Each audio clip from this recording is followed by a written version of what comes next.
ஒவ்வொரு பேட்சா வந்து உள்ள போயிட்டு வெளியே வந்துகிட்டு இருக்கு. அப்படித்தான் சீமான் பொழப்பு ஓடிட்டு இருக்கு. அவரும் அதை தான் விரும்புறாரு. கேட்கறதுக்கெல்லாம் நல்லா இருக்கு அண்ணே, ஆனா உங்களுடைய ரியல் நோக்கம் என்ன? இந்த குடிகளுக்கு நீங்கள் செய்ய விரும்புவது என்ன? இந்த குடிகளுக்கு நான் இலவசமா கல்வி கொடுக்க போறேன். ஏற்கனவே கல்வி இலவசமா தான் இருக்கு.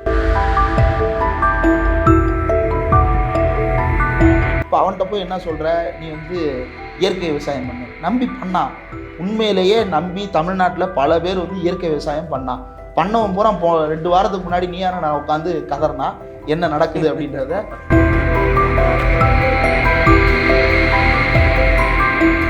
எந்த விவசாயியாவது பெரு லாபத்தில் இயங்கி கொண்டிருக்கானா? இல்ல. இந்த நிலவரத்தை புரிஞ்சுக்காம நீ வா மாடு மேயி காசு தர்றேன், ஆடு மேயி காசு தர்றேன், கவர்மெண்ட் வேலையா தர்றேன். 18 வயசுல கேட்கறதுக்கு இன்ஸ்பைரிங்கா இருக்கும். 22 வயசுல ஓட்டு போட்டு வெளியே வந்ததுக்கு அப்புறம் அண்ணன்ட்ட ஏதோ பிரச்சனை இருக்கும், இல்ல அண்ணன் தான் பிரச்சனையே அப்படின்னு முடிவு பண்ணிடலாம்.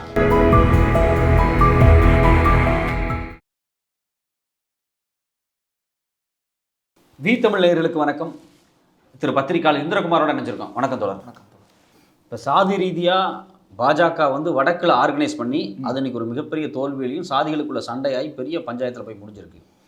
இப்போ தமிழ்நாடு பெர்ஸ்பெக்டிவில் பார்க்கும்போது இப்போ நீங்கள் இங்கே இருக்கக்கூடிய சில கட்சிகள் வந்து குடிப்பெருமையை பேசி நாம் ஒன்றிணைக்கலாம் அப்படி முடியும் அப்படிங்கிற மாதிரி பேசுகிறாங்க. இது எங்கே போய் நிற்கும்? இது ஏற்கனவே நாக்பூரில் தானே நிற்கிது. புதுசாக எங்கேயும் தனியாக போய் நிற்கணுமா என்ன? ஏற்கனவே நாக்பூரில் தான் நிற்கிது. இன்றைக்கி பல பேர் புதுசாக வேற உள்ளே போய் சேர்றாங்க, குடிப்பெருமை லைனில் போய் சேர்றாங்க. அது ரொம்ப யோசிக்க வேண்டியதாக இருக்கிறது. இந்த குடிப்பெருமை அப்படின்னு பேசிட்டு சுத்துறவர் ஒவ்வொரு குடிக்கும் ஒவ்வொரு பெருமை அப்படின்னு பேசுகிறாரு. அதனால் எந்த குடியும் உயர்ந்ததில்லை, எந்த குடியும் தாழ்ந்ததில்லை. கேட்குறதுக்கெல்லாம் நல்லா இருக்கு அண்ணே, ஆனால் உங்களுடைய ரியல் நோக்கம் என்ன? இந்த குடிகளுக்கு நீங்கள் செய்ய விரும்புவது என்ன? இந்த குடிகளுக்கு நான் இலவசமாக கல்வி கொடுக்க போகிறேன். ஏற்கனவே கல்வி இலவசமாக தான் இருக்குது. இந்த குடிகளுக்கெல்லாம் நான் மருத்துவ இலவசமாக ஏற்கனவே மருத்துவ இலவசமாக தான் இருக்குது. தமிழ்நாடு 5 லட்சம் கொடுக்குது. இப்போ மோடி வேறு புதுசாக 5 லட்சம் கொடுக்குறாரு. எல்லாம் இருக்குது. இல்லை இவங்களுக்கெல்லாம் வந்து நான் வந்து நல்ல வேலை வாய்ப்பு கொடுக்க போகிறேன். தமிழ்நாடு இந்தியாவிலேயே அதிகமான வேலை வாய்ப்பு உருவாக்கக்கூடிய மாநிலமாகத்தான் ஏற்கனவே இருக்கிறது. தமிழ்நாட்டில் இருக்கக்கூடிய தமிழர்கள் தமிழ்நாட்டில் மட்டுமல்லாமல் ஹைதராபாத்லேயும் அதிகமானவர் வேலை பார்க்குறாங்க, பெங்களூரில் அதிகமானவர் வேலை பார்க்குறாங்க, கல்கத்தாவில் வேலை பார்க்குறாங்க, அகமதாபாத்தில் வேலை பார்க்குறாங்க. இன்னும் அந்த குர்கானில் இருக்கக்கூடிய மேனுஃபேக்சரிங்லேருந்து ஐடி செக்டார் கம்பெனி வரைக்கும் தமிழர்கள் வந்து இன்றைக்கு முக்கியமான பங்காற்றி கொண்டு நொய்டாவில் ஒரு குரூப் இருக்கு. நொய்டாவில் ஒரு பெரிய செக்டர் இருக்கிறாங்க. இது இன்னைக்கு நேரத்து இல்லை, தொடர்ச்சியாக நடந்திருக்கக்கூடிய உழைப்பின் விளைவாக இந்த குடிகளுக்கு கிடைத்திருக்கக்கூடிய பெருமிதமாக இந்த எல்லா விஷயமும் மாறி இருக்கு. நீங்கள் என்ன கொடுக்க போறீங்க அப்படின்னா, வெட்டுவதற்கு கையில் அருவாளை கொடுக்க போகிறேன். அது ஆடு மாடா ஆளா அப்படின்றது தெரியல. ஏன்னா குடிப்பெருமை அப்படின்னு குடிப்பெருமை கொலைனே தான் பேசுறாரு. குடிப்பெருமையில எப்படிடா கொலை பண்ண முடியும் ஒருத்தன்? நீ தானே சொல்ற குடிப்பெருமையில ஏற்றமும் இல்லை தாழ்வும் இல்லைன்னு. அப்போ இதெல்லாம் யாரா உருவாக்குனான்னா RN ரவி மாதிரி இது எல்லாத்தையும் திமுக தான் உருவாக்கிருச்சு, எல்லாத்தையும் திராவிட கட்சி தான் உருவாக்கிருச்சுன்னு சொல்லிட்டு போலியான உருட்டுக்கள். நீ நல்லா பாருங்க, சீமானுக்கு எல்லா தடவையுமே முதல் ஓட்டர்ஸ் இருக்காங்க, ஃபர்ஸ்ட் டைம் ஓட்டர்ஸ் இருக்காங்கல்ல, அதில் வந்து ஒரு செட்டு ஒரு 4% 5%. அதுக்கப்புறம் அவர் எப்பயுமே நம்பி இருக்கக்கூடிய ஒரு 2-3%. அந்த 3% தான் இந்த 3%ஆ அப்படின்னு இருக்குல்ல. ஆனால் இவருக்கும் ஒரு 3% விழுந்துக்கிட்டே இருக்குது. இன்னொரு 4-5% வந்து இந்த இளம் ஓட்டர்கள். அவர்கள் வந்து ஒரு தடவை போடுவான், 2வது தடவை போட்டான் அப்படின்னா அதை ஓட்டு என்ன ஆகணும்? 7 வந்து 12 ஆகணும், 14 ஆகணும். அப்படின்னா ஆகலை இல்லை. அப்போது முதல் தடவை போடுற 2வது தடவை தெரிச்சிடுறான். ஏன் தெரிச்சிடுறான்? இங்கே இருந்தால் உருப்பட முடியாதுடா அண்ணன் வந்து இப்போ தன்னைத்தானே வந்து எப்படி இவர் கிளைம் பண்ணிக்கிறார்? இப்போ இன்னைக்கு இளைஞர்களுடைய ஆஸ்பிரேஷன் என்ன? நான் வந்து ஒரு IAS ஆஃபீஸர் ஆகணும். இது கவர்மெண்ட் வேலைக்கு போகிறவனுக்கு. ப்ரைவேட்டுக்கு போகிறவனுக்கு வந்து நான் வந்து ஒரு 40,000 50,000 சம்பாதிக்கிற அளவுக்கு ஒரு ஐடி கம்பெனியில் வேலைக்கு போகணும் அப்படின்றது.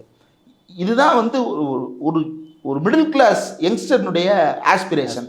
ஏன்னா அந்த குடும்பத்துக்கு வந்து ஒரு 50,000 ரூபா தேவை. இன்னைக்கு குடும்பத்தை அடுத்த கட்டத்துக்கு நகர்த்தணும்னா ஒரு 50,000 ரூபா தேவை.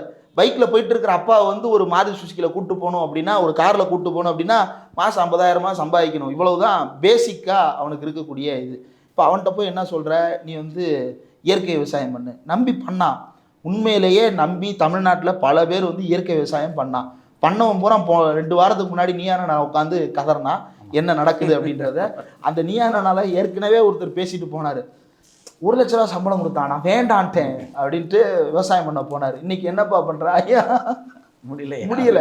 கோபிநாத் கேட்ட ஒரே கேள்வி, உங்களுக்கு உண்மையிலேயே அந்த காலத்தில் பேக்கப் இருந்துச்சா இல்லையானா எங்கள் அப்பாட்ட இருந்துச்சு, ஆனால் என்கிட்ட இல்லை. அப்பாட்ட இருந்து நான் ஒத்த பைசா வாங்க மாட்டேன். ஸோ உங்களுக்கு வந்து சப்கான்சியஸாகவே அப்பா செட்டில்டாக இருக்கிறாரு, என் வாழ்க்கையை நான் பார்த்துக்கிட்டா போதுன்ற ஒரு நிம்மதி இருக்குல்ல. ஆனால் எத்தனை ஏழை விட்டு பிள்ளைங்களுக்கு வந்து அப்படியான நிம்மதி இல்லாமல் இருக்குது. கஷ்டப்பட்டு ஐடி கம்பெனியில் வேலை பார்த்து 3 லட்சம் 4 லட்சம் சம்பாதிச்சு ஒரு பாடாவதி நிலத்தை வாங்கி அந்த நிலத்துல என்ன போடுறதுன்றது தெரியாமல் கண்டதை போட்டு மண்ணை பதப்படுத்துறேன்ற பேரில் பஞ்சகவியத்தை கலக்கிட்டு மண்ணில் ஊற்றிக்கிட்டு இயற்கை விவசாயம் பண்ணுறேன்ற பேரில் காசை பூரா இழந்து தமிழ்நாட்டில் இன்றைக்கு வந்து எந்த விவசாயியாவது பெரு லாபத்தில் இயங்கிட்டு இருக்கானா? இல்லை. யார் இயங்கிட்டு இருப்பா அப்படின்னா பண்ணையையும் நடத்தி அவனே வந்து ஹோல்சேல் டீலராகவும் இருக்கிறான் பாருங்க, அவனால் இதை பண்ண முடியும். ஏன்னா வந்து விவசாயத்துக்கு கூலிகளை நியமிச்சிருவான். கூலிகளை நியமிச்சுட்டு இவனே கொள்முதலாளராகவும் இவனே விற்பனையாளராகவும் மாறும்போது இவனால் லாபம் பார்க்க முடியும். 1 ஏக்கர் 2 ஏக்கரில் சின்ன சின்னதாக நிலத்தை வச்சு விவசாயம் பண்ணிட்டு இருக்கிறவனால எந்த லாபத்தையும் பார்க்க முடியாது. என்னுடைய குடும்பத்தை சேர்ந்தவர்கள் விவசாயத்தில் தான் இருக்கிறாங்க. ஒவ்வொரு தடையும் போடுற காசில் -50,000 தான். இதுவரைக்கும் இழந்தது அப்படின்னு எடுத்து பார்த்தோம்னா அது தாங்க முடியாத அளவுக்கு அது பெரிய வழியை கொடுக்குறதா இருக்கும் அந்த நம்பர்ஸ். இப்போ இப்படி தான் நிலவரம் இருக்குது. இந்த நிலவரத்தை புரிஞ்சுக்கிடாம நீ வா மாடு மேய்க்கு காசு தர்றேன், ஆடு மேய்க்கு காசு தர்றேன், கோழிக்கு முட்டை பொறிக்க வைக்கி நான் காசு தர்றேன், கவர்மெண்ட் வேலையாக தர்றேன், 18 வயசில் கேட்குறதுக்கு இன்ஸ்பைரிங்காக இருக்கும். 22 வயசில் ஓட்டு போட்டு வெளியே வந்ததுக்கப்புறம் அண்ணன்ட்ட ஏதோ பிரச்சனை இருக்கோ, இல்லை அண்ணன் தான் பிரச்சனையே அப்படின்னு முடிவு பண்ணிடலாம், ஓடிடலாம். இன்ஜினியரிங் காலேஜ் மாதிரி ஒரு செட்டு பேட்ச் போய் வருது, அவ்வளோதான். ஒவ்வொரு பேட்சாக வந்து உள்ளே போயிட்டு வெளியே வந்துக்கிட்டு இருக்கு. சரியான உதாரணம் தான் நினைக்கிறேன். அப்படி தான் சீமான் ஒரு பொழப்பு ஓடிட்டு இருக்கு. அவரும் அதை தான் விரும்புகிறாரு. ஏன்னா ஒருத்த வந்து ரொம்ப நாள் உள்ளே தங்கிட்டான்னு வைங்களேன், அவன் வந்து கிளைமுக்கு வந்துடுறான். போன தடவை செயற்குழு பொதுக்குழு கூட்டம் நடந்துச்சு. அண்ணன் என்ன சொல்கிறாப்புல, இந்த மாதிரி எல்லா பேரும் பதவி பொசிஷன் அடைகிறாங்க, நான் இருக்கும்போதே இப்படிலாம் பேசுகிறாங்க அப்படின்னு சொல்லிட்டு சீமான் பேசுகிறாரு. சீமான் கூட இருக்கிறவங்கலாம் பேசுகிறாங்க. அதாவது அவர் இடத்துக்கு வந்து இப்போ இருந்தே அடுத்த தலைவர் அடுத்த பொதுச் செயலாளர்னு போட்டி போடுறதுக்கு ஆளுங்க வந்துட்டு இருக்காங்க. ஒரு கட்சின்னு அப்படிதாங்க இருக்கும்.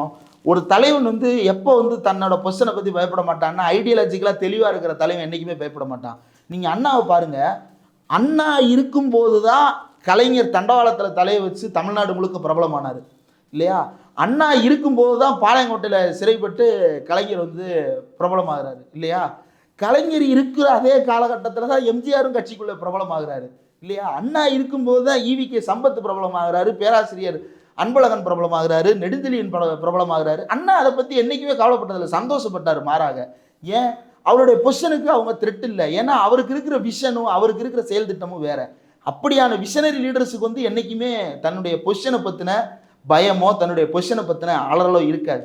இவர் ஏன் அலறிக்கிட்டே இருக்கிறாரு அப்படின்னா, எங்கே கிட்ட வந்தால் கேளுங்க, அதாவது நீலச்சாயம் கலைஞ்சு போச்சு டும் டும் டும் டும் அப்படின்ற மாதிரி ஒவ்வொரு பேட்சா பாட்டு பாடி வெளியே போயிட்டு இருக்குது.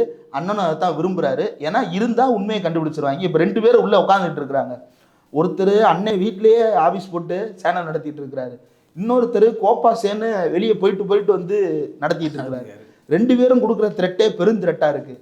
இதுக்கு மேலே இன்னொரு 4 பேர் கூட வந்து உட்காந்துட்டாங்கன்னா நம்ம பொழப்பு தாங்காதுறான்றது அண்ணனும் கருதுறாருன்னு நினைக்கிறேன். இந்த குடிப்பெருமை இதெல்லாம் மக்கள் மத்தியில் அம்பலப்பட்டு தான் இருக்கிறது. உங்களுடைய நேரத்துக்கு கருத்துக்கு ரொம்ப நன்றி தோழர்.